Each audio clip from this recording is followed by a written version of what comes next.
We are live. Good evening, everyone. Welcome to the 96th edition of the BG podcast. Shout out to everyone in the chat. Hello to all the regular faces tuning back into the channel. Thanks in advance to everyone who's hit the thumbs up button. Over 10, 11 of you guys doing that before we even go live. That support is much appreciated. Busy podcast tonight. We got a packed agenda. So we're going to start by having a look back at last week's boxing. Haye, Bellew, the Triple G fight, Joe Joyce, John Ryder, Rodriguez. We're then going to talk some of the news in the sport, the rumours that Eubank could be replacing George Groves in the World Boxing Super Series final. We'll have a look at next week's boxing, which is, of course, headlined by Vasyl Lomachenko versus Jorge Linares. A huge amount to get through. Delighted to say that we're already joined on the panel by Jay and by Jet. Jet wasn't on last week, but has rejoined the show tonight. So let's start by bringing Jet in. And Jet, I guess first and foremost, got to ask you for a brief overview of the event, David Haye versus Tony Bellew. The demise of the Haye faker has really happened. It's actually happened. Yeah, I wasn't on the show last few weeks, but if I was on, I wanted to have my take on it. I was actually picking Bellew to win, oddly enough. I know a BG, ardent Cleverly fan, ardent Bellew hater. So, you know, always picking against Bellew, but I was going to pick him anyway. I just thought David Haye going into this fight, you know, the first fight was pretty revealing, pretty telling, and I thought his body is not going to stand up again, especially 14 months after the first fight or something like that. So I just didn't think he would have it in him. And you know, the David Haye of old that we've known, watching grow up, your idol, as you said off air. You know, I watched David Haye as a kid, essentially, against Vladimir Klitschko, and you know, Derek Chisora, those sort of guys. David Haye in his prime, explosive, you know, one of the best fighters in Britain. But this is Haymaker 5.0 that has zero reflexes. You know, Adam Booth came out and said he should never been fighting in his last two fights against Tony Bellew. You know, Bellew did what he needed to do. He looked a lot cuter, a lot smarter. He was, you know, he was feinting a little bit. He was throwing the jab out. He was very calculated when he was throwing the jab. He was tucking up nicely. And this is not things that you associate with Tony Bellew. So he's actually seemed to age a lot better rather than David Haye, who's aged a lot worse. And he's got, you know, he's lost all of his natural attributes at this tender age of 37 or 38, however old he is now. But yeah, credit where it's due. Tony Bellew's, you know, gone out and he stopped him. And some of the knockdowns, yeah, I have to say the last knockdown before David Haye gets stopped, that was, and I said, I was in a room with a few friends watching the fight. And I said, guys, watch out for Tony Bellew's left hook, because when he lands it, when he does land it, we were talking about Tony Bellew's inaccuracy off air. But when he lands it, it's a peach of a left hook. I give him that. It's a short, you know, it's a jolting left hook. So it's, you know, it's very good. And you know, he clocked him with that left hook, and David Haye was gone. David Haye was finished. Seemed like David Haye got injured as well. We know, you know, David's body's gonna break up at one point or another. So yeah, nothing fucking surprises me of this shit show, to be honest. But I guess it was a bit of a tear up for what it lasted. Maybe the first fight was probably better. But yeah, Bellew onwards and upwards, about to get beaten by maybe Andre Ward or Tyson Fury, but it's got some balls to call them out, I guess. Absolutely, and we'll come on to that in just a second. I have to briefly interject, Jet. During the time you were speaking, NBT Boxing has kindly given the channel a super chat of what appears to be $30 Australian, which has kind of caught me massively by surprise. I should probably split that with you, Jet, seeing as he kindly donated whilst you were speaking. So maybe your words influenced him, but I won't. I'm going to keep it all for myself. But massive shout out to MBT Boxing, and hugely appreciate the support. That's only the second time that's happened on the channel. So so thank you very much for that. Going back to the main event, Jet, this is one of those fights. I've almost done a James DeGale Truax sort of about turn on it. You know, James DeGale, one of my favourite fighters. I watched that Truax fight, and it literally had me questioning everything, right? Boxing fans are fickle, and I'm no different. I'm no different whatsoever. I'm fickle. And, you know, I look back at that DeGale fight, and I started questioning, how good was DeGale? You know, did DeGale beat overhyped opponents? You know, was DeGale ever the elite super middleweight that I rated him as? Now I'm kind of thinking exactly the same when it comes to David Haye. You know, I've been looking back at the resume this week, you know, having a look back at that Bellew fight and the fights leading up to it. And, you know, it's kind of hard, David Haye's legacy. It's kind of hard to work out where he stands from a legacy perspective. You know, great cruiserweight, world heavyweight champion, but in many ways a disappointing heavyweight champion for me, a guy who didn't quite fulfill his potential. And there probably isn't a worse way to end his career. I mean, maybe Ricky Hatton getting knocked out by Sinchenko, but there probably is not a worse way to end a career than 2 stoppage losses to Tony Bellew. I mean, where does this affect the David Haye legacy? How will we look back on him? Yeah, I mean, he said in his post-fight interview, which was, again, slightly revealing, he what did he say? He kind of started before they kind of said retirement, or is this his last fight? He goes, well I've got to go back and review the tape. What have you got to fucking review? You got starched, especially the second time. You got absolutely starched by Tony Bellew. And you said you were going to decapitate this guy and this. He's thrown out, you know, everything under the sun. I'm not saying Tony Bellew's a saint, but, you know, he's thrown out some. Just look back at the first bloody press conference. Your mum. What's like Tony, like, you know what I mean? Tony Bellew said some pretty derogatory things as well, but David Haye's, you know, is outrageous. So, I mean, we look back at his career, and, you know, let's be honest. What's his best win? You know, what really is his best win? John Mark Mormec? You know, you find it hard to disagree. I was thinking about this literally after the fight as well. I don't know if you thought that, BG, but you know what I mean? You got to look at it. I know he was a fantastic cruiserweight. Don't get me wrong. He's probably the best cruiserweight this country will ever have. But at heavyweight, I mean, John Ruiz, Monty Barrett, Derek Audley. You know, Audley, well, that was a fucking embarrassment. Like, come on. That was what? That was when Audley had that BBC deal, was it? Or something like that? No, it's after that, but still as bad as each other, you know? But you know what? You're right. I mean, so Dior Bianulli has put in the chat, regular listener, so shout out to him. He's put, BG, you're using washed up Haye to sum up his resume. He held 3 belts at cruiser and a title at heavy, bro. Now, yeah, for a start, I agree that we cannot use the David Haye from last week to talk about, you know, David Haye at his peak. They're 2 different fighters. But even if we look at David Haye at his peak, right, his best wins at heavyweight are a Valiev, who probably lost to an ancient Evander Holyfield, and a Derek Chisora, you know, who'd been beaten by, you know, guys like a young Tyson Fury at that point. Maybe he'd even been beaten by Hellenius at that point. I can't quite remember. Those are his best wins at heavyweight. At cruiserweight, look, he was a great cruiserweight. He was a unified champion at cruiserweight.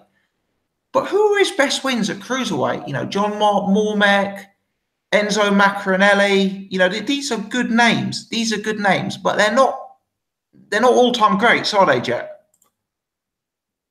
No, I wouldn't say that. I was just checking the Chisora one, which you were saying. Let me double check that. You said he'd been beaten by Vitaly Klitschko, Robert Hellenius, Tyson Fury, and yeah. So you're right. He got beaten a fair few times before David Haye KO'd him. But yeah, I mean, to be honest, he hasn't got that stellar name on his record. I mean, Mormek is a pretty good name. Don't get me wrong at cruiser, because Mormek held 2 belts, I think it was. I'm not 100% sure on that, but he held a belt definitely. So that's probably his best win. I'll be honest and say at cruiser that's his best win. At heavyweight, probably his best win is Derek Chisora. I'll be honest, it's probably Derek Chisora. I wouldn't even say Nikolai Valuev, because that guy is so limited. Like my, you know what I mean? A baby could move more than him. Like he is goddamn awful. But that's kind of saying something. I'm not saying he's a bad fighter. I'm not saying that at all. I think he's in his prime. He was a fantastic fighter, but he's maybe faced opposition that were very favorable for him at certain points in his career. You know, John Ruiz, Derek. You know, Valuev, those sort of guys, they're beatable guys for David Haye. I think maybe his limitation came up against someone who could impose their style on him, like a Vladimir Klitschko. And I think, you know, he would have been a problem for Tyson Fury at the time, I think, as well. But Tyson Fury, if he boxes how we know he can box, he would have gave him a fair few problems as well, just due to the height and range. He would have given him a lot of angles, a lot of speed, a lot of movement. So you know, it's difficult. It's difficult with David Haye. I do think I watched your Kell Brook video. I think it was the will we remember him as an elite fighter with his resume and that sort of stuff. So shout out to you on that. I kind of digested that video, and I'm going to use some of the terms that you used in that video to describe Kell Brook, to describe David Haye. He said, you know, history will probably remember David Haye very fondly because he was a pay-per-view star, probably still is. You know, even though he got knocked out by Bellew twice, he'll get fights if he still stays in the game. He's a big enough name. He's a big enough draw, and he's held multiple belts. So I think, as you said, history will remember him kindly and fondly. Whether or not that's right or wrong, that's open to interpretation for other people to decide. But you know, he's lost his aura. I'd say, you know, he lost his aura a while ago, but it's definitely diminished now. I just have to interrupt again, and it's another good interruption, I'm afraid. Massive shout out to Sam in the chat. It's like bosses, isn't it? You wait 6 months for a super chat and then 2 come along at once. So massive thank you to Sam. Very good of you. Massively appreciate the support. Wow, I must be doing something right tonight. I think it's me, Gossip. Just give me some fucking credit. Yeah. Maybe it is, yeah. I've been speaking into this camera for about 5 years. I haven't had any, but both times you've been speaking, they've come rolling in, mate. So that's what it is, mate. That's what it is. The knowledge. Yeah. Like for me, David Haye, right? Great personality, entertaining guy outside of the ring. At his best, fantastic fighter to watch in terms of the style, the athleticism, the power. Probably disappointed in some of his biggest fights. And was probably too strategically matched. You know, some of the fights at his peak, when he was fighting Monty Barrett, when he was fighting Audley Harrison, you know, when he was fighting those kind of names, those could have been the times he was involved in legacy-defining fights. You know, I know he's got the cruiserweight legacy, but the awful thing is I don't think that cruiserweight legacy will be remembered in history as much as the Tony Bellew losses will be remembered. I'm sorry to say it. I really don't think that is the case. Because fighters like Fregameni and Enzo Mack, you know, these aren't going to go down in history as top draw fighters. You know, it's hard. I'm a huge James DeGale fan. I'm a huge David Haye fan. David Haye's been one of the people I've been the biggest advocate of since I started this channel. But, you know, it really has made me think about things. And, you know, I, for one, do feel a little bit conned. People talk about Haye conning the public for years and years and years. But for the first time, I myself, sitting here, do feel a little bit conned. You know, I bought that pay-per-view. I sat and watched the card. I bought into the hype. And it's not as if, you know, he went into the fight and sustained an injury. You know, obviously an injury was aggravated in the first fight. It's more like he just wasn't David Haye to begin with. And he must have known that. Ismail Salas must certainly have known that. You know, you could see from the first round, this was not a guy who could still fight at that kind of level. You know, he was absolutely finished. And you know, all the talk in the press conference about how he was feeling the best ever, absolute bollocks. And I was conned. I will always be a fan of David Haye at his peak, but it left a bad taste in my mouth, you know, left a bad taste in my mouth. Just to add, if you don't mind, shout out Ultra Tech. I know we all toot his horn, but the guy knows some serious knowledge. He was watching the, I watched the public workout, and I watched his video as well. I thought something was up and with the David Haye's Achilles, and he spotted it straight away from a mile away. He goes, David Haye's injured. He's going into this fight injured. He's not putting any weight on that back leg. And you could see from the first round, he was done. He could not, there was no snap behind his punches. There was nothing on his punches whatsoever. Tony Bellew looked sharp, looked fit, looked efficient with his punches. David Haye was laboring. You know, he was swinging like a wild man again. You know, it was awful. The fall from grace is, you know, is real big. Yeah, and echo the shout out to Ultra Tech, friend of the channel, and yeah, quite an inspired bit of YouTubing there in hindsight. Let's bring Jay into the conversation. Jay, I don't know if there's too much more to add on the fight itself. Very keen to bring you into the topic on the legacy, mate, and how you kind of see him in history. I think that I'm with you when we talk about him conning everyone.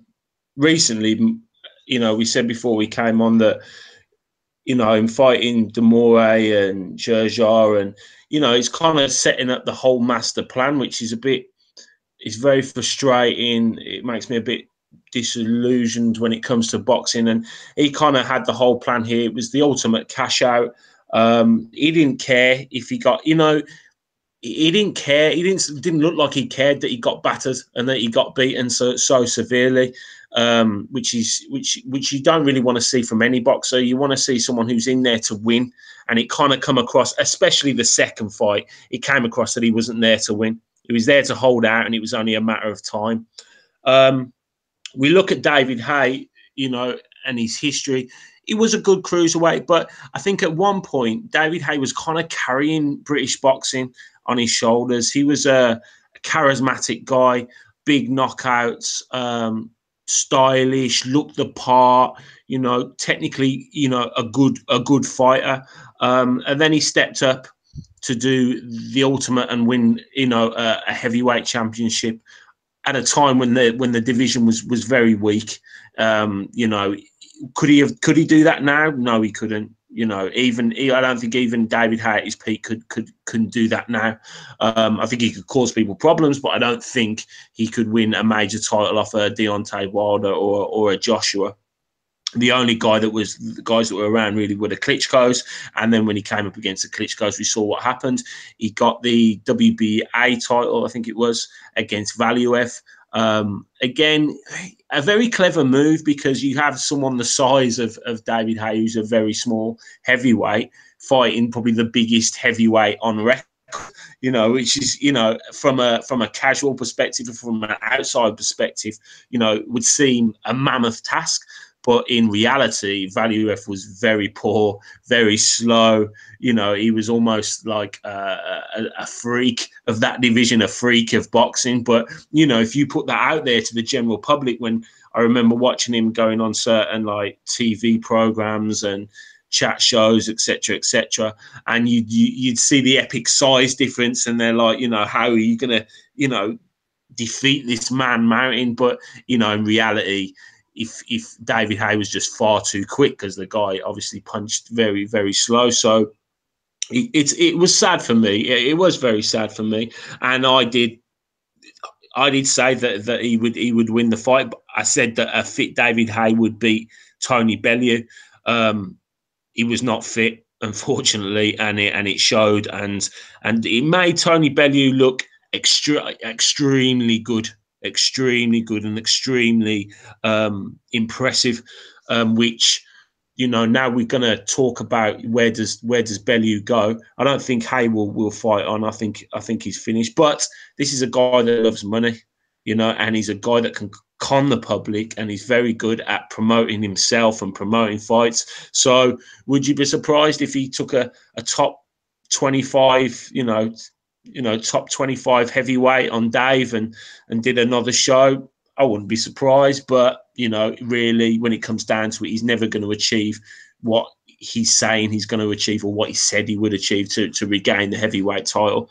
As for Bellew, I'm not sure where he goes. He calls out Andre Ward. For me, Andre Ward beats him all day, every day, but there's a massive size difference now, with Bellew up to 15 stone plus.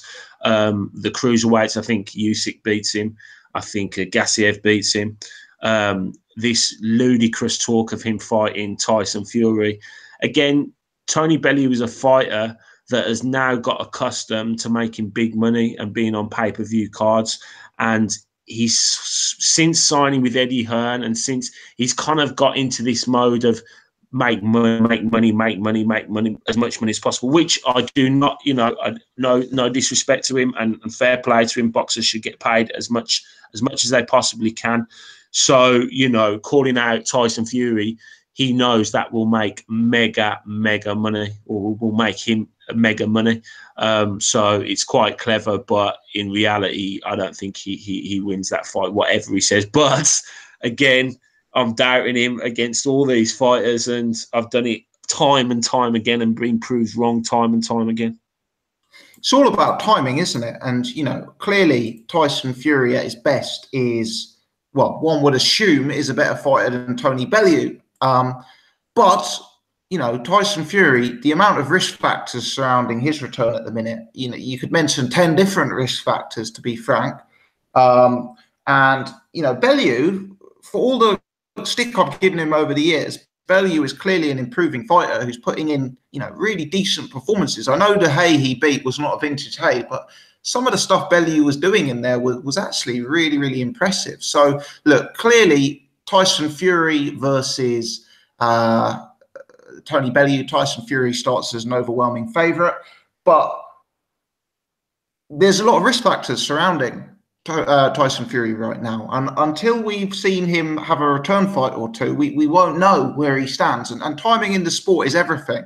That Andre Ward fight, Ward, another one who would be an overwhelming favourite over Tony Bellew, but again, risk factors, inactivity, coming out of retirement, a new weight class. Someone. Ward is a super middleweight. He's going to be fighting someone who's been campaigning at heavyweight, so it's a real interesting one in terms of timing. One prediction I will make is that we won't see him in with the winner of the World Boxing Super Series. But, Bellew is one of these guys who's creating his own legacy now. People talk about the greatest British boxers of all time. Tony Bellew probably wouldn't be included on that list based on talent. But who knows? Maybe his recent performances put him above guys like David Haye, who are, real superior talents in terms of what they had early on in their careers, I guess, Jay. Yeah, I think, as I said, I think Tony Bellew's become very savvy. He's very savvy now, and he knows he's coming towards the end, and he knows, he's looking for those. He's gone beyond titles now. I think now it's just purely about the money and the biggest fights to be made.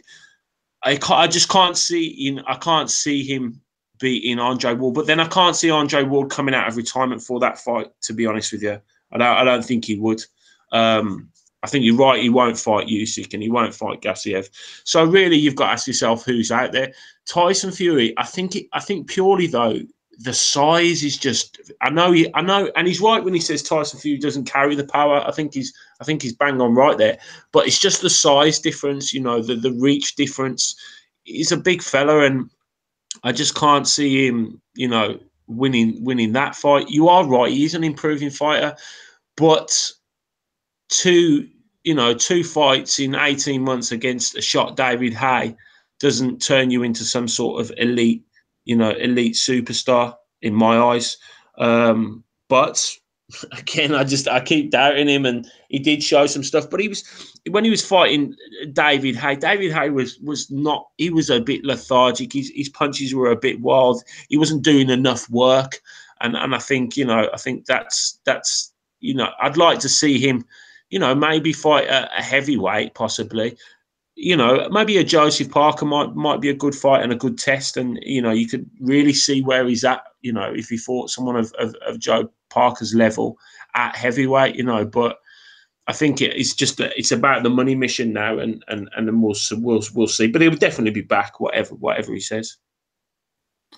Definitely. Nearly 200 of you guys watching live. Thanks to everyone for joining in tonight.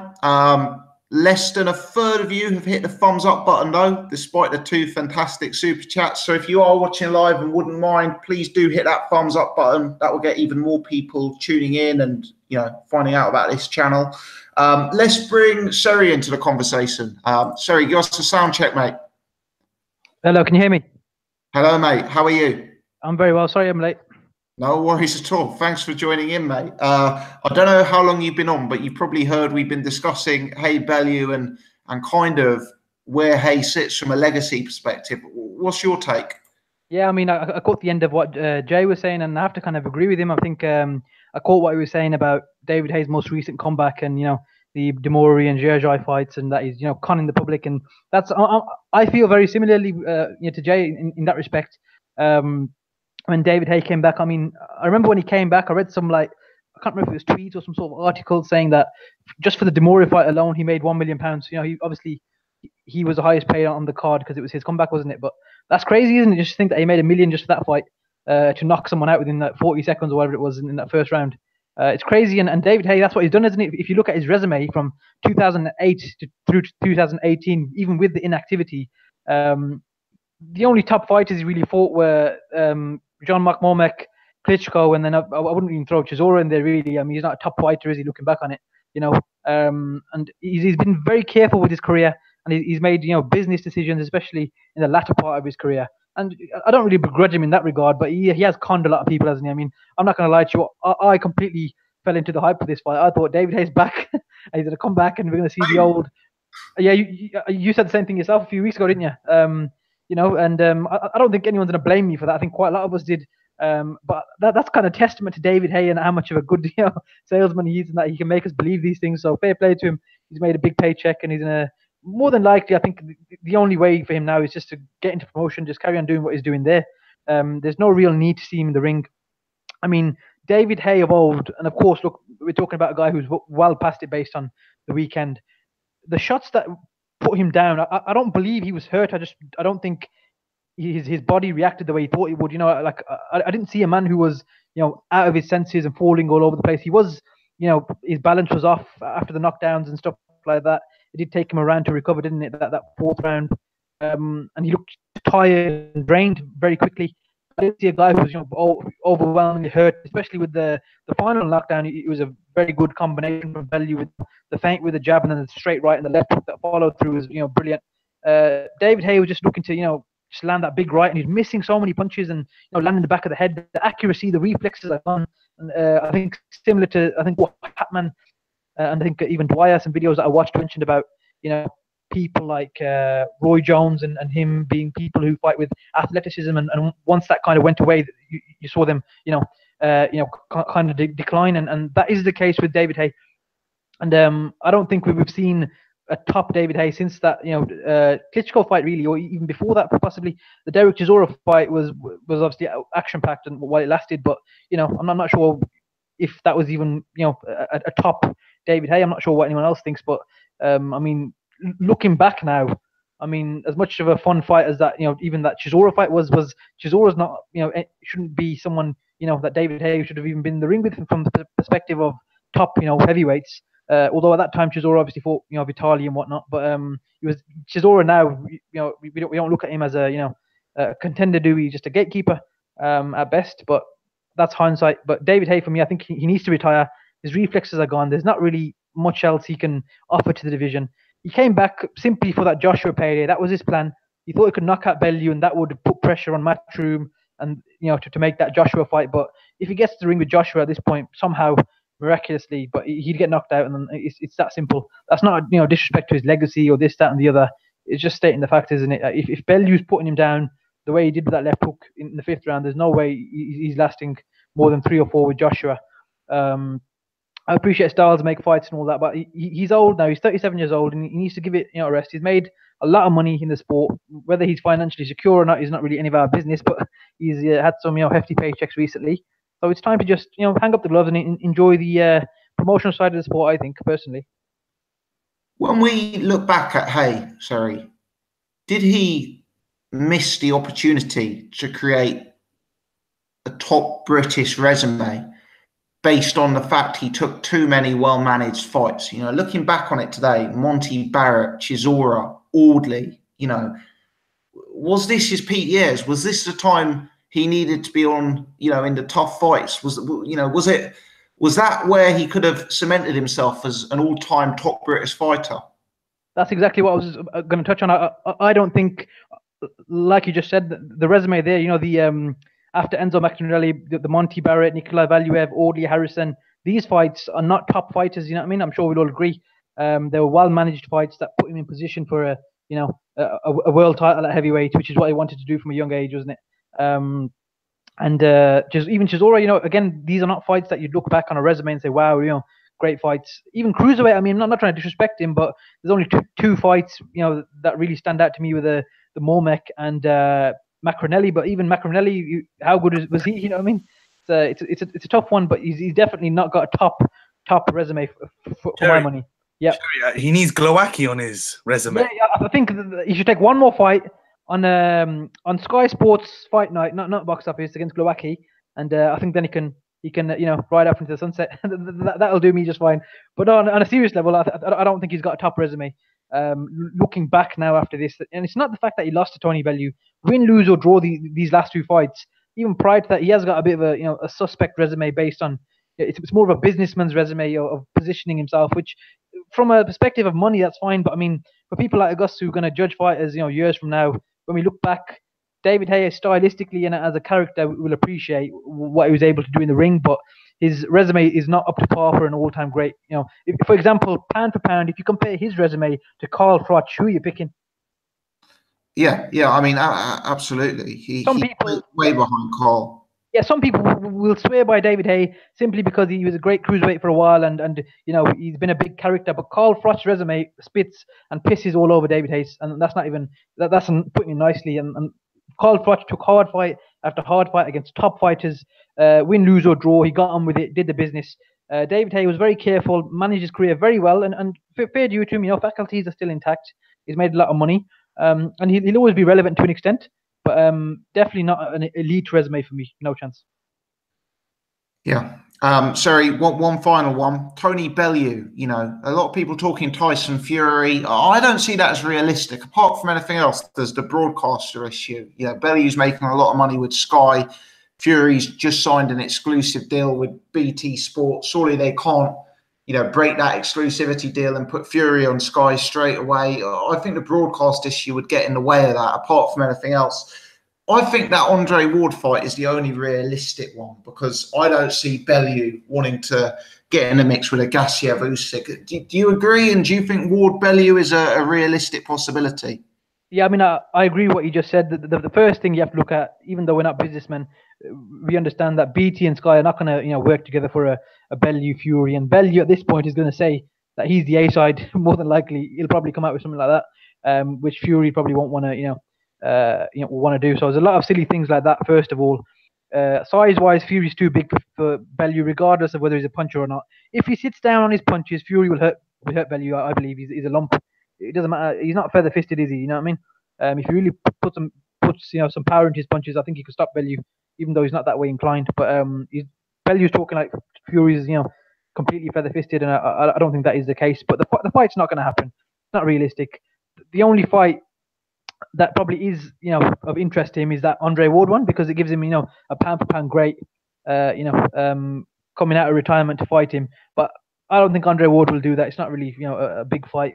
There's no world title on the line, even though Bellew is, emeritus champion for the WBC. That just gives him a shot at the WBC champion, doesn't it? Which is Usyk, and he's got his own business to handle. I think from what Jay was saying, Bellew's a lot more business minded now. So he doesn't look at the fights that often, the best money for risk and reward ratio. But I think as a man, the way he talks and from what we've seen, I think Bellew's got the balls to take on a Usyk, not a Gassiev. I think he'd take on Usyk if he wins all the titles. But and I don't think he'll care if he loses. He'll take the fight. If he becomes undisputed champion, happy days. Make some decent money and retire. But that's just my hope. I hope he'll fight those guys just to have one tough fight and then finish up his career. But is it realistic? Maybe not. But then, like you said, where does it leave him? Andre Ward, I don't think is a realistic, a realistic fight. Just for the sake of Andre Ward not needing to risk that. Even if Andre Ward was comfortable in beating him over 12 rounds, there's nothing to bring him out of retirement. Simply, Bellew's not a big enough name worldwide. Let's be honest. He doesn't bring any attraction in terms of a belt or some sort of. It's not going to define Ward's legacy. Ward would only come out for a world title crack at cruiserweight and one that even for him is managed, according to risk and ratio. So I don't think Ward will come out of retirement to fight Gassiev. You know what I mean? I'm sure we agree on that. So it's got to be something worthwhile for Ward, which Bellew is not at this point. So for me, I'd like to see Tony Bellew fight Usyk if he wins. I think Gassiev's too big and strong, and even so is Usyk. But I just feel out of those two, he's more likely to fight Usyk. But that will all depend on if he wins in the final. But otherwise, I think it's better just to retire after this. I mean, after two big paydays like that, he's been through a lot with his family. Clearly, he's a very emotional guy. Obviously, with his family situation recently. I think there's no reason for him if he gets married in the summer. He doesn't need to come back. You did everything you need to do. You're financially secure. You've invested your money. You've got money for the rest of your life, and your kids and your grandkids are sorted. You don't need to keep risking everything. So personally, it might even be best for him just to retire. Absolutely. For what it's worth, I think Bellew should retire. Actually, I think this is the ultimate high for him, and I think this would be a fantastic way to end his career. Just about. With Carl Frotz ending his career, starching George Groves and laying him out in front of 80,000 people, I think it was at Wembley. What a way for Bellew to end his career. Bellew getting knocked out, if that were to happen, as a guy in his mid to late 30s, would kind of be sad. Given the achievements he's had in recent years, he kind of deserves to go out on such a high for me. I could see the Andre Ward fight happening. I could, because I think Ward does want to come back. And I wouldn't be surprised whatsoever if there could be some sort of WBC diamond belt created for that sort of fight. It would be a pay-per-view fight in the UK. I'm sure it would be. But, maybe there's reasons to doubt that as well. Before we move on, I must just give a shout out to our erstwhile colleague, Paul, who has Facebook messaged me during the podcast to let me know he won't be able to join tonight. Paul was the only person on the podcast who picked Tony Bellew to win. So I guess to an extent he does deserve some credit, but I'm not really going to give him too much credit because, Paul, if you're watching, you did pick Conor McGregor to beat Floyd Mayweather, and that kind of rules out a year of good predictions, I'm afraid. So it's kind of a thanks, but no thanks, and keep trying, Paul, I guess. Just before we move it on, for the third time this show, I've got to stop to get Stuart a shout out. Thank you very much, Stuart. Stuart has joined the Super Chat brigade and has sponsored... and has donated to the channel. He's put, get Iris a hair test and buy Paul and Mike. Well, thank you very much. Thank you for the support, Stuart. And 3 super chats tonight. Massively appreciated. I don't really know what to say, guys. I've been doing this channel now for 5 years, and I've had 1 in 5 years, and then 3 over the course of about half an hour. So there's no coincidence, Gossip, that there's no Irish and there's no Paul. You want to make more money, you pretty much need to get rid of them. This is it. I'm going to write my notice tomorrow for my boss, because I'll tell you what, at this rate, no Irish, don't have to pay his wage, and raking it in tonight. So thank you very much, guys. I do massively appreciate the support. What I'm going to do now is turn to the undercard. There were a lot of interesting undercard fights, so I won't go around the whole panel for all of them, but But what I'll do is just shout out an undercard fight or fighter, and we can chop it up between the four of us. Let's start with Joe Joyce. Very untidy, very ungainly, but potentially very effective. I think Joyce is the one to follow amongst the British heavyweight prospects. What are you guys saying? Boring. Next. Oh, shut up. Come on. Come on, Jet. Come on. It's not because he's under 12 stone. That's the problem. It's because his leg weighs as much as Jet's favourite. How slow he was. He was so slow. Like, fucking hell.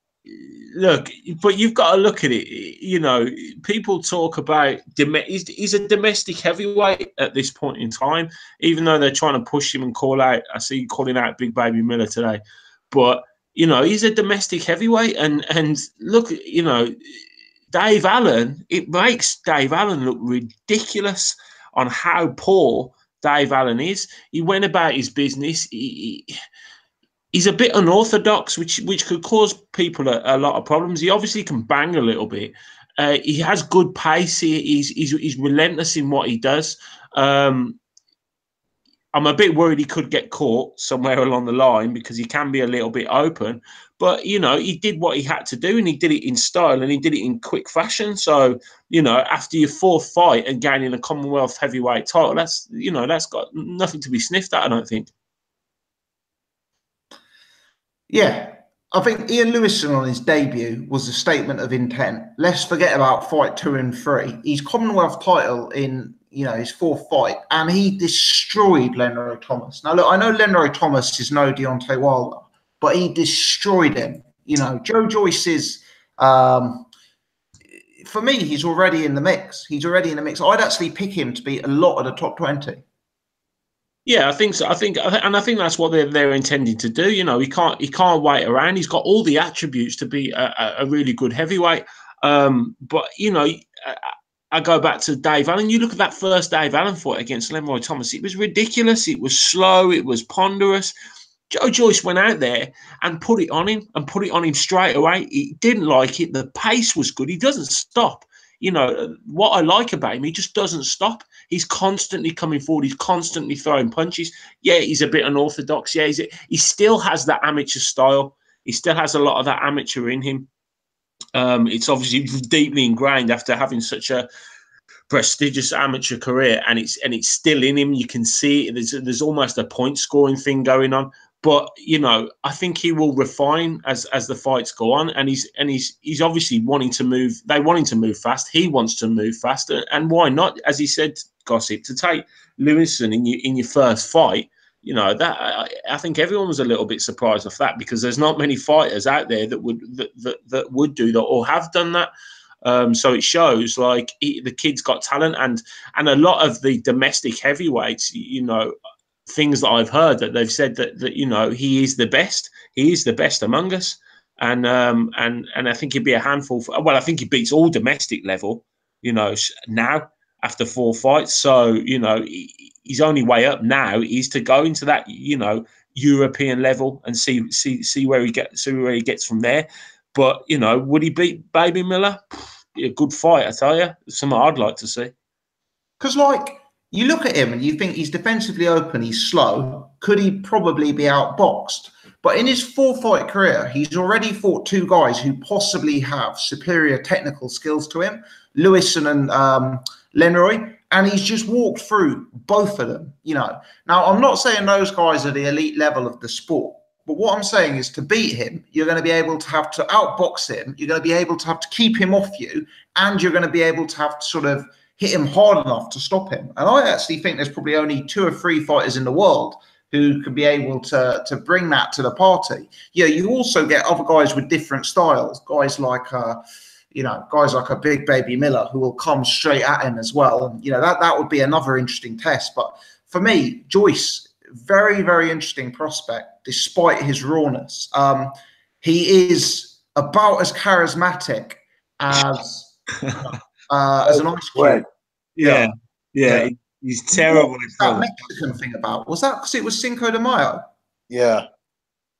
I mean, awful. awful. I mean, the ring walk was one of the cringiest things I've ever seen. You know, hopefully David Haye can add a little bit of something there. He kind of, I don't know if we've got any WWE fans in the house, but you know, back in the day, you used to have the massive 7-foot WWE wrestler, and they used to have the kind of small, mouthy, 5-foot tall manager who did all the talking. That's kind of what David Haye needs to be now. You know, don't have Joe Joyce do another interview and just have David Haye by his side yapping. You know, you need Richard Schaefer there. Get your popcorn ready. Hey, that's pretty good. That's pretty good, Jet. Very good. Very good. Yeah, you are right. He's not the most dynamic of characters in front of the camera. So that means he's got to do the business in the ring. And I think you're right. Like Baby Miller, he does that pressure, but he's different. He's a bit more gamely. He's a bit more wilder. But the amount of pressure he puts on is quite phenomenal, really, for such a big guy. And I think that will, and because he's unorthodox when he does it, you know, I think that's going to cause quite a few people quite a few problems. Because really, if you look at the fighters in that division, again, there's no one really like him. There's no, you know, he's not someone you could replicate in sparring. So I think that's where he has a little bit of an advantage. Absolutely. Certainly interesting to see where they go from here with him. John Ryder. Has John Ryder become a world-class fighter overnight? Or has he just been very well matched by a matter of coincidence, guys? I picked him to win this fight. I was with some of my mates, and they thought Cox was going to do a real number on him. But I think the move to 168 has done him well. You know, I thought this was kind of two fights between two middleweights, to be honest. But yeah, I just thought he'd be a bit classier. I think Cox is very he's very raw. You know, he throws punches from weird angles, but they're not they you know, for someone who has this vaunted gym power, his punches don't really have any snap on it, to be honest. I don't see it. I don't see the hype between around Jamie Cox, you know. Adam Smith said he was one of Britain's most talented fighters of the last 10 years. Who said, oh, Adam Smith? Oh, I gave up listening to the commentary. I said, guys, can you mute the commentary and can we just talk over it? Because do you know what? I don't understand this. I know we're slightly off topic. We were talking about John Ryder, but Adam Smith, if I'm correct, is the head of boxing, isn't he? Sky Boxing or something like that. Yeah. And he's commentating on a fight on fights. Why on earth is he commentating on fights? Isn't he paid to sit behind the desk and, you know, view from afar instead of giving his ridiculously shit opinion on the fight? He can shut the fuck up. He talks absolute shit. But that is probably the worst bit of commentary. Let me say it as I see it. That is probably the worst bit of commentary I've ever heard. I mean, if you think of some of the talent we have had in Great Britain in the last decade, and the analysis is that Jamie Cox is one of the most talented fighters of the last 10 years. I mean, how about George Groves and John Ryder, the two guys who beat him? How about 3 or 4 of the other fighters on the same bill? I mean, who are Jamie Cox's 3 best wins? Seriously, someone in the chat, tell me, who are Jamie Cox's 3 best wins? I mean, we are talking about a guy who is probably operating at area title level in terms of his best wins. Lewis Taylor is probably his best win. Yeah. And that's saying something. As I said, for someone who has this vaunted gym power, he's not much of a puncher. He's not much of a puncher. Look at the construction of his punches against John Ryder. John Ryder done some smart stuff in there. You know, they're both southpaws, obviously, but you know, John Ryder just seemed a lot cuter, a lot smarter, a lot more calculated. He had a really good win last time out against Patrick Nielsen, was it? Yeah. And he was ranked really well. I thought he'd done enough to beat Rocky Fielding, I'll be honest. And yeah, he's done well since he's moved up to 168. He's done really, really well. You know, give credit where credit is due. He's a small guy. He even said it. He said, "Me and Jamie are small guys at 168, but what we'll have a tear up. We'll go in there and we'll give it our best." And you know, he's done what he needed to do. And I thought they would bring up Tyrone Zoiga in the post-fight interview, which they actually did. So I'd assume that would probably be one of his next 1 or 2 fights. They're trying to make a deal with the Southern Province, trying to get that fight for the WBA regular or something like that. Yeah, yeah. But interesting. Let's see where he goes. Jet, when I've got you, I have to ask you about a guy I'm sure you watched with interest, Mr. Rodriguez, who did a bit of a number on Paul Butler. Yeah, Paul Butler's shit. I've said this for years. Paul Butler is shit. You get beaten by any top guy. Rodriguez, I mean, he was good. Stuart Hall, Jet. Huh? He beat Stuart Hall. Oh, so God. And he got iced by Zolani Teti. Oh, God. Got decapitated by him. But no. Rodriguez, good fighter. You know, from what I heard on the grapevine was Ryan Burnett actually vacated his IBF belt to avoid this guy and fight the WBA mandatory Parejo. So, yeah, I'm not really surprised he avoided him. But I wouldn't say he's the best fighter. I know, obviously, they've made the WBSS, which I'm sure we'll come on to later in the show. I think Tete is probably the best at that weight. Naoya Inoue is also fighting at that weight as well. Those two are probably the 2 best at bantamweight, if I'm honest. Rodriguez is good, but I do think he's, you know, they were talking about his footwork and that sort of stuff. I do think he's a bit heavy in his feet sometimes. I don't know. He doesn't seem to have. He knocked Butler down twice, but I don't think he has like, you know, power. Like, you know, he doesn't have thudding power or anything like that. He's just competent at everything. He's solid. You know, he's decent, and you know, Butler was no match for him, to be honest. Butler's not at that world level scene. He's not good enough. I'll be totally honest. I'm not trying to dig him out. He's British and that sort of stuff we should support, but he's just not good enough. And he's with Tesco Joe, so that doesn't make it any better. Yeah. Did anyone catch the Ward Tennyson fight? That was a good fight. Yeah, yeah. I had a little bet on Tennyson by KO. Yeah, he's got good power, but they're talking about him versus Gervonta Davis. Oh God. I mean, Eddie Hearn. I don't know what Eddie Hearn's playing at, mate. Fast car. He's trying to, you know, fast track James Tennyson to a world title fight against Gervonta Davis. This is going to end up worse than Davis versus Liam Walsh. I'm telling you, 110%. They don't want that work. Yeah, Tennyson. I mean, I think Tennyson. He's obviously like strong and heavy-handed, but he's big for the weight and that sort of stuff at super feather. But you know what happened to him in the first 3 rounds, though, shows his limitations. I mean, yeah. Martin Ward, he's not a puncher. Yeah, exactly. Yeah. Imagine if it was Gervonta Davis. Oh, mate. Yeah.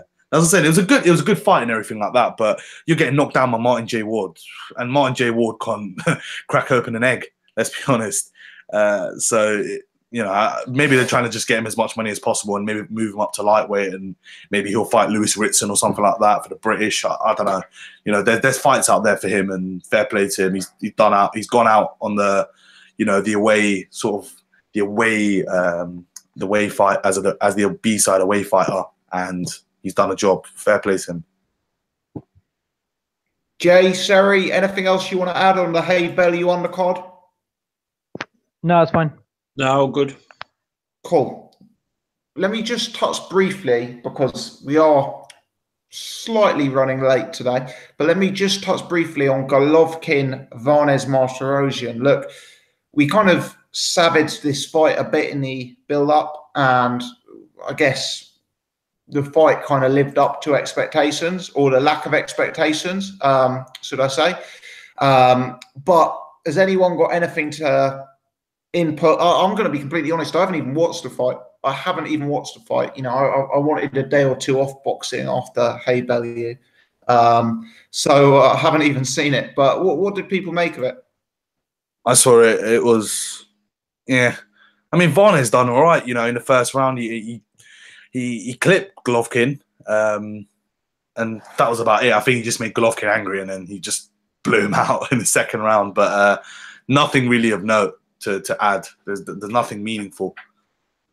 Spike fought on the Friday or something like that, the day before. So yeah, he did. Yeah, he did. I watched that. How did he look, Jay? He did what he had to do. You know, Spike O'Sullivan's he's very basic, isn't he? But he's a fighter that has he does the simple things pretty well. He has a good work rate. But the guy he would fought had been out of the ring for a very long time. He wasn't fit. at all. By the second round, he was blowing out of his arse. So, you know, it was only a matter of time before he knocked him out. It was just to get him out on a golden boy card in front of a crowd and kind of push him out there for a bigger fight, really. But it was quite an easy night's work for him, to be honest. Good stuff. Good stuff. Likeable character, Spike. You know, less. He's probably always going to come up short at that higher level. But nevertheless, he's a good guy to have on the scene. Right, let's move it on. Some of the news stories in the sport. Just before I do, huge thank you to the chat tonight. Over 100 people who are watching live click the thumbs up button. That makes a massive difference in terms of new people checking out the channel, new people joining as we're going live. So that is much appreciated. It's probably been one of the kindest chats we've had tonight. So thank you for that. Let's move it on to some of the news in the sport. And I guess clearly we have to start with this rumour that Eubank is to replace George Groves in the World Boxing Super Series final. Calais Sauerland in an interview today made it clear that that was very, very much an option, and made it clear that, you know, that is a realistic possibility. It's not just some sort of crazy internet rumor. Jay, let's come to you on that one.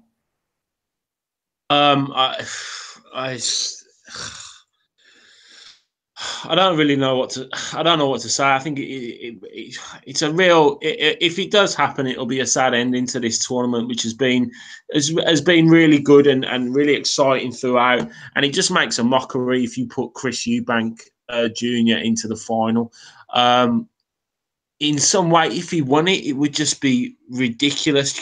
I mean, you can only imagine.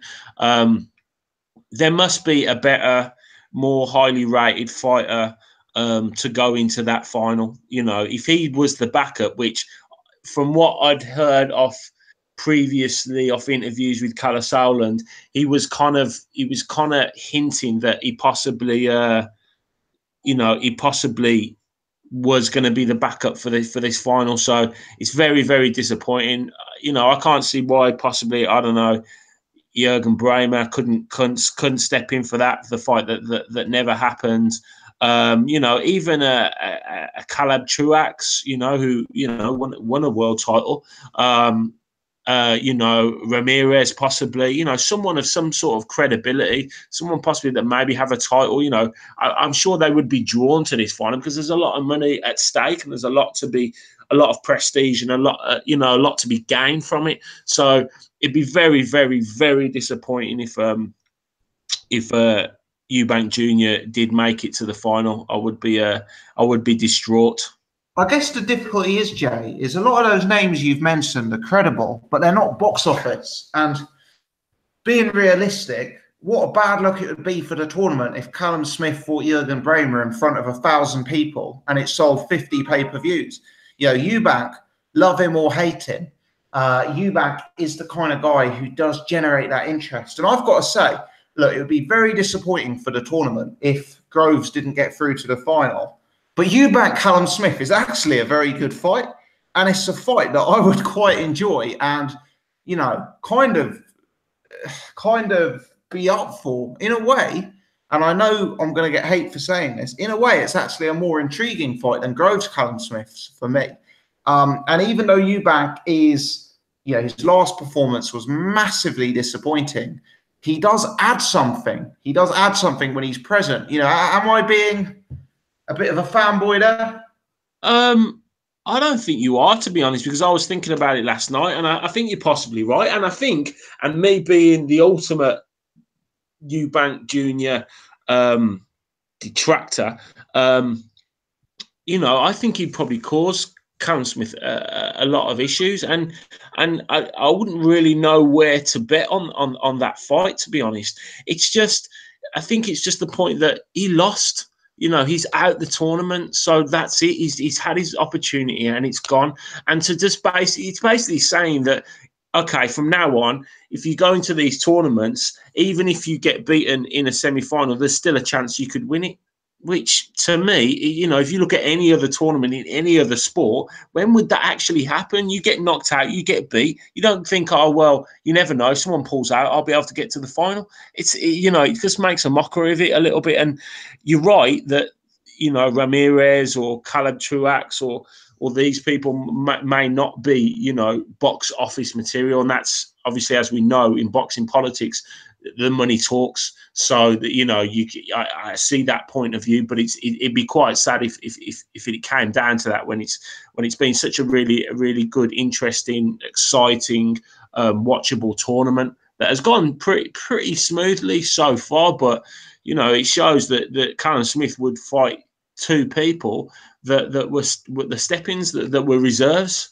You know, so it kind of, you know, it'd be a bit sad, really. I'd kind of like to hold off until George Groves was possibly fit to fight. Yeah, but I guess the next tournament is starting in September, isn't it? And we'll come on to that next tournament in a second. But the next tournament is starting in September, and Calais made it pretty clear that he needs these tournaments concluded before the next ones begin. And, you know, I've got some sentiment for that. I mean, it would be a bad look to have, you know, to not have George Groves in the final, but it would also be a bad look, maybe even a worse look, to have the final during the preliminary matches for the second round. You know, so it's a hard one. Unfortunately, this is the problem with tournament boxing. And whilst on this podcast we're massive supporters of the World Boxing Super Series, boxing is not the ideal sport for tournament format. It's just one of those things, I'm afraid. Let's just get Benavidez and pay him a shitload of money and just see him absolutely whitewash Callum Smith. That I'd pay to see. Good stuff. Jet, Seri, anything more to add on the Eubank saga? Eubank is, oh goodness, he's he's a walking parody, mate. Him and his dad, English. Oh gosh, I have nothing more to say on this. Nothing more. And are you trying to get rid of a wasp, young man? I'm gonna be honest with you. Do we have any? Is it Harry Potter or Lord of the Rings that has the massive spider? Both of them. Both of them. Yeah, that's what I was thinking. Okay. Well, the love child of the spider from Harry Potter and the Lord of the Rings has just entered the Boxing Gossip living room. Mrs. Gossip is doing her nut silently because she doesn't want it to be broadcast to the 197 macho boxing fans who have tuned in. And this is why you have got 3 donations tonight to get rid of this love child. So, Jet, if you wouldn't mind providing a little bit of filler for the next 30 seconds, I'd be very grateful. Let me tee you up, Jet. Talk to us about the World Boxing Super Series bantamweight. You must have been the happiest person in boxing when that was announced, especially with the 3 champions in it. Well, yeah, they have Burnett, they have Tete, they have new IBF champ Rodriguez. So they have a good lineup. I'm waiting to see the rest of the guys. I heard rumors before that they might be Paul Butler. You know, it might be Butler, but obviously he got beaten by Rodriguez. Then there's other guys. I know they hold the WBA regular, but Jamie McDonnell versus Inoue is obviously at the end of this month in Japan. So probably the winner might go into that. You know, there's a couple of other guys at bantamweight. Trying to think of names off the top of my head. Yeah, I mean, then it kind of gets a bit lighter after those 4 or 5. It does tend to get a bit light. Yamanaka, maybe, if he continues fighting. Lewis Neary, you know, those sort of guys. If they can get that sort of lineup, then it's a real problem. But yeah, it's good that they've made the fights, or they've got, you know, 3 of the champions in there. and they can make these fights. And second season, I'm interested to see what sort of other weight classes that they have. They said they have Khaled said they have another 2 weight classes, if I'm correct. So yeah, rumors are light welter and light heavy. Yeah, light heavy. I'll look forward to that. Light welterweight, I'm not really keen on that. I know the WBC champion Ramirez at light welter. I think he's been mandated to fight Pro Jays. So that's a really good fight. And then I think Josh Taylor might be mandated to fight the winner of that. So that's fantastic. I think that's really, really good. Just to give a bit of an update, the Spider has done an Erislandy Lyra on me. So I cornered it. I got it into the ropes and I went for like a massive haymaker. You mean haymaker? And it literally looked at me. It read the angle of the punch. Bit of upper body movement, little bit of head movement. Zipped under the skirting board. And, has not been seen since. Which means probably a sleepless night for Mrs. Gossip. And probably a sleepless night for me listening to it. So if I pop off again, it's nothing personal. It's just because it's reared its head and round 2 is beginning. So let's, Sherry, what about this World Boxing Super Series? Keen for the bantamweights? Yeah, I'm really looking forward to that. That's a really juicy lineup there. I think they were saying in the interview today on IFL that the winner of the McDonald Inoue fight, they're pretty much in it. Whoever's going to win that. Khaled did say they're very close to signing off on that. So apart from the WBC, which is vacant, you've got pretty much all the active, world champions, shall we say? So that's a plus point, number one. And obviously the fact that they've got 3 divisions. Light welter was obviously one as well. The only issue with that is I read a tweet from Carl Moretti, the top rank, one of their guys, and he was saying that there's no way we're putting any of our fighters into this tournament. For example, Jose Ramirez is the 140 WBC champion, isn't he? Prograis is the interim champion. He's in it, but because Top Rank are refusing to put their fighters in, simply because they said we're not going to put all our efforts into building up our fighters on our partner channels, ESPN, HBO, put our money into them and then ship them off to fight on a untelevised network in the USA for people who run football competitions, meaning the Camosa group who run the Champions League. So they've made it very clear that if they've invested money into their fighters, they're not putting them on other people's shows, which that's what Top Rank do, isn't it? A lot of the time they want their big fighters to stay with them. So they made it very clear he's not going in. So that might set up a bit of an issue for the 140 pound full WBC championship. But I mean, the 140 scene is a bit of a funny one. It's got 2 or 3 good fighters, but if they're not in it, then it's a bit of an awkward one. That might be not too good. You got Troyanovsky. Who's the other guy? Yigit? I can't remember. Terry Flanagan. Terry Flanagan. Depends what. To be fair, you know what? On that note, this tournament could be a blessing in disguise for Terry Flanagan because he's not doing anything with Frank Warren. No one knows who he is. So if he goes into this tournament, he's got a chance of earning some good money and getting some decent fights in because he hasn't fought anyone, has he, really? Let's be honest.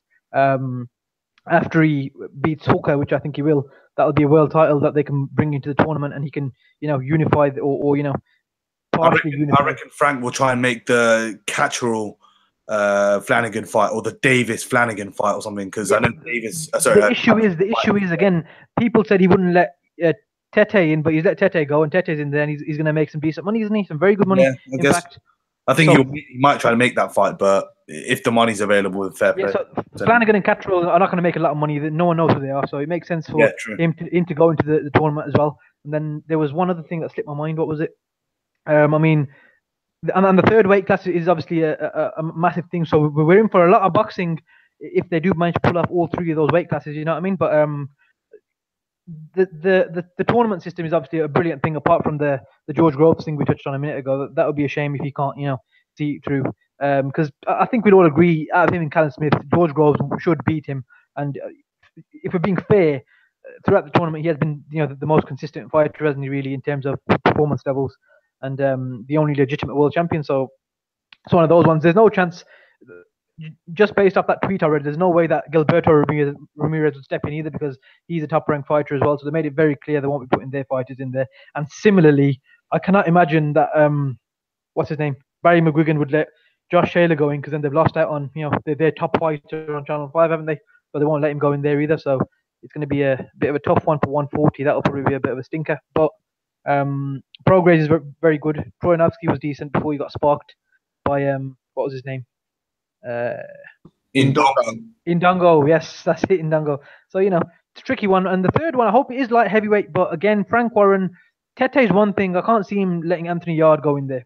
Because that pretty much, unless Yard does go all the way in a World Boxing Super Series tournament, that's realistically going to be 9 months of him being on another channel, isn't it? So I don't think Frank Warren would want that, considering he's kind of building Anthony Yard and something big on his side of things. But light heavy would be ideal, because I think they announced Kovalev versus Alvarez for August 4th. So that would kind of, the winner of that could go into the tournament. Johnson versus Artur Beterbiev is in talks as well. Yeah, that's something I meant to throw in, actually. What's people's reaction to that news? Callum Johnson potentially to fight Artur Beterbiev? Well, I think for me, just hearing that, it's one of those ones where it's that whole Anthony Yard and the Johnson thing with the emails coming back and forth. Anthony Yard's team turned it down.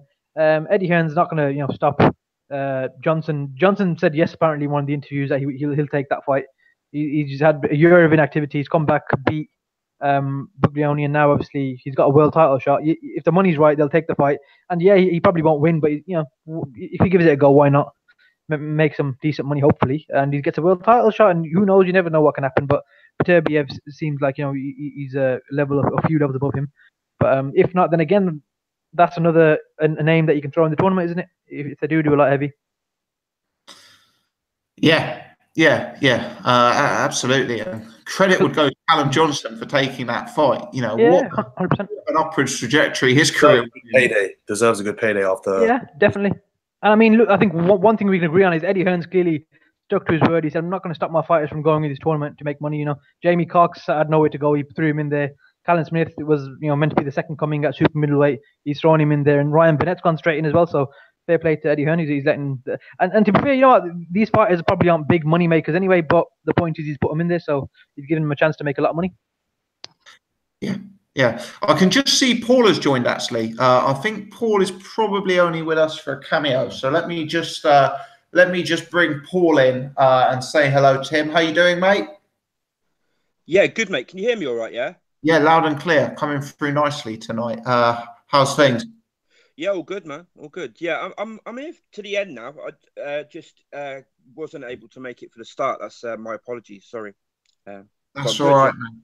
That's all right. Yeah, wages have been adjusted accordingly. Yeah. From 0 to minus something. I owe you money now, do I? You and me. That's it. As you probably will be aware, we've discussed the Haye Bellew fight, the undercard, the Triple G fight. We've discussed the World Boxing Super Series news, both the fact that the bantamweight tournament's been announced and the sort of Eubank Groves rumours. Still to come is a look ahead to next week's fights, obviously headlined by Lomachenko Linares. But Paul, I did give you a mention earlier. The only person on the panel who picked Bellew. Jet is claiming a Bellew pick, but obviously he wasn't on the pod last week. Yeah. So, Paul, you don't get sympathy for the McGregor pick, all right? Let's just look, mate. You can't. I don't think this one writes off the McGregor pick. Yeah, you could, but Jet, you can't pick afterwards, mate. That's not how boxing predictions work, mate. Well, had you been there, I picked Bellew. Okay, I was literally one of the only people to pick Bellew. They looked at me like I'm a fucking idiot. Probably am, but still. Well, these lot looked at me like I was an idiot last week as well. And don't worry, Sherry's got Glowacki. He'll always have that. Yeah, he's always going to have that. But I mean, despite rumours, most of them are here. So it shows who's got the cojones and who ain't. And I see there's a distinct lack of an Irish in there. So I guess he just ducked. No potato picture today. No potato. Be careful. The great man may yet make a He cameo. may. So, Irish. You never know. I better keep me gob shut in case he comes online and interrupts me. Shout out to Irish Tom. Yeah. Hopefully he's listening in somewhere, or will be tuning in, or back with us next week, I'm sure. The legend that is Irish Tom. So was there a question there, Tom? Or did you no, there wasn't really. But okay. Do you have any sort of wise thoughts you want to pass on last week's boxing or on any of the news, Paul?